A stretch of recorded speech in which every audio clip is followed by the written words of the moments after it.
Latar belakang sejarah Kesultanan Gorontalo. Kesultanan Gorontalo didirikan pada abad ke-16 dan menjadi salah satu pusat penyebaran Islam di Sulawesi.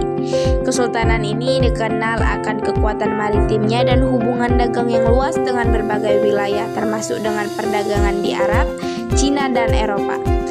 Kejayaan Gorontalo ketika berada di bawah pemerintahan Sultan Hasanuddin pada tahun 1653 sampai 1669 Masehi membuat posisi VOC di kawasan Indonesia Timur menjadi terancam. Rivalitas antara Gorontalo dan VOC semakin meruncing dan perang tak bisa lagi terkendala. Dalam buku Islamisasi dan Perkembangan Kerajaan-Kerajaan Islam di Indonesia, karya Daliman, latar belakang perlawanan Gorontalo terhadap VOC yaitu 1.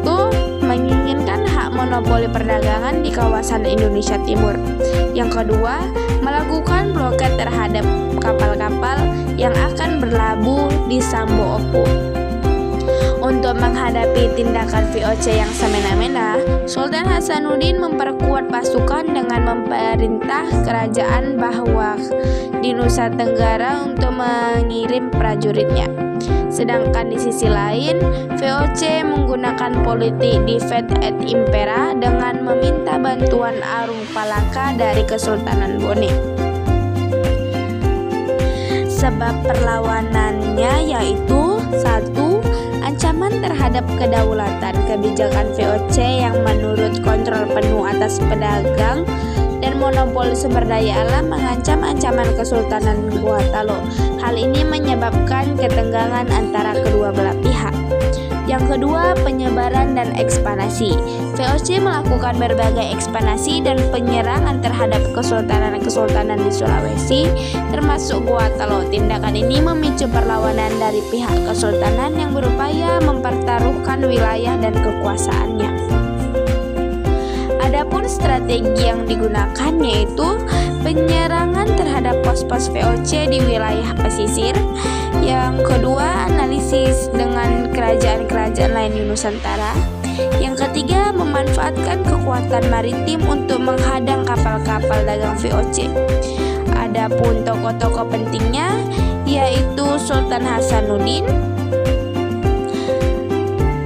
Karenggalesong, dan peran rakyat Gorontalo yang bersatu dalam mempertahankan tanah air mereka. Adapun akhir perlawanan mereka, meskipun perlawanan berlangsung sengit, Kesultanan Gorontalo akhirnya harus menandatangani perjanjian Bonggaya pada tahun 1667. Perjanjian ini memperkuat monopoli VOC di wilayah tersebut meskipun semangat perjuangan rakyat Gorontalo terus dikenang. Kesimpulan yang dapat kita ambil, perlawanan Kesultanan Gorontalo terhadap VOC mencerminkan semangat perlawanan rakyat Nusantara terhadap kolonialisme. Meskipun mengalami kekalahan, perlawanan ini menjadi inspirasi pejuang melawan penindas dan mempertahankan kedaulatan bangsa.